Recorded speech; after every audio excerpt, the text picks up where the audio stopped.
ये बात मैं आपको पहले ही बता चुका हूं कि जो ऑफर अरब देशों ने अमेरिका के साथ मिलकर गज्जा को दिया था, हमास को दिया था, उसको बाद में बदल दिया गया। जैसे पाकिस्तान और दूसरे अरब देशों ने साफ कहा कि ये हमारा एग्रीमेंट नहीं था, ये हमारा ऑफर नहीं था, इजराइल ने इसे पूरा बदलवा दिया। अब इसके बाद हुआ कुछ भी नहीं, कुछ नहीं हुआ दोस्तों। अब वही अरब देश, वही जो चेंज करवाया है नेतन्याहू ने डील, उसी को लेकर हमास पर प्रेशर डाल रहे हैं, धमकी दे रहे हैं उल्टा हमास को कि मान लो जो ऑफर दिया गया है मान लो। यहां तक कि इजिप्ट के विदेश मंत्री ने कहा कि अगर हमास ने यह डील नहीं मानी तो यह जंग बढ़ जाएगी। वही नेतन्याहू वाली जबान।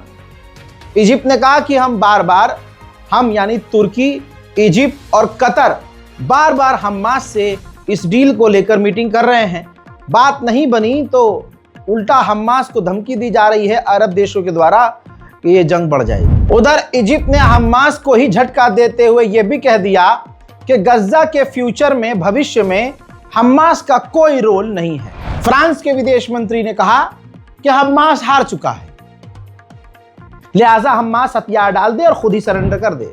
उधर इजराइल ने कहा है कि फ्लोटिला के एक्टिविस्ट को जो हमने गिरफ्तार किया है, हम उन पर केस चलाएंगे, केस चलाने के बाद उनको हम डिपोर्ट कर देंगे और हम कोई भी जहाज गाजा के अंदर जाने नहीं देंगे।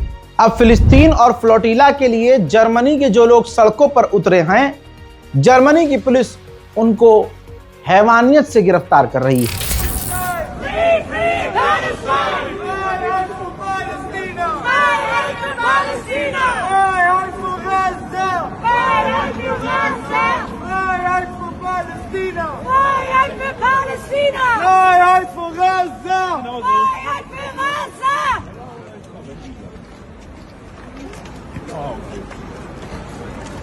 Richtig, hab schon gehört.